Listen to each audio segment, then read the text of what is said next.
I'm in this race because we have to have the Conservatives win the next election. I think Justin Trudeau and the Liberals are ruining the country and decimating the economy. That it's another indicator of Trudeau's incompetence that Chris is doing the heavy lifting at this point. To be honest, I wouldn't support any of the others. And it's because I believe that although they may win the party base, I don't believe that they could win against Justin Trudeau in the next election. So you don't think that Peter MacKay or Aaron O'Toole can win a general election? I don't. I think they can win the base, but I don't see how they're going to expand the base. How are they going to appeal to young people? How are they going to appeal to women? The party is at a space where, it's a great time for a woman to take leadership. Will you march in Pride Parade? Yes, absolutely. I think we've done too much of pitting one group against another, and you'll hear me talk a lot in this leadership race about standing up for the rights and freedoms of every Canadian.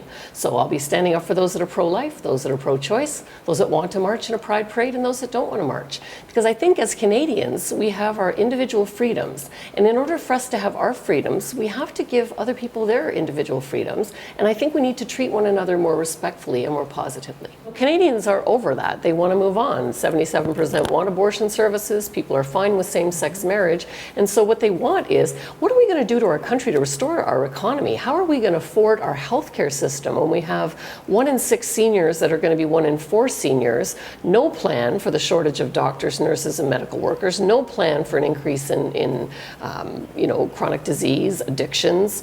There are a lot of problems that people do want to talk about that aren't related to those issues. If the police cannot take action, then it's for the government to bring in the necessary RCMP or escalate as needed in order to make sure that we can restore safety and the rule of law. I mean, we cannot have anarchy in this country. There is a national wound, and I think we need to work with our First Nations people to come to a resolution. And let's start with boiled water advisories. Honestly, if you gave me $8.4 billion 5 years ago to fix that as an engineer, it would be done.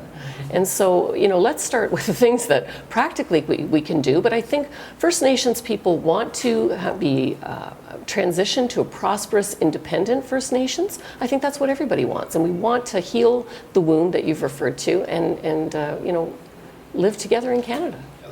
I think we need a credible climate change plan, and honestly, as a chemical engineer that was involved in the refining industry, oil and gas, with emissions reduction, I can bring a credible plan that will show Canadians how we're going to meet the Paris targets and how we're going to go beyond that to help the world solve this global issue.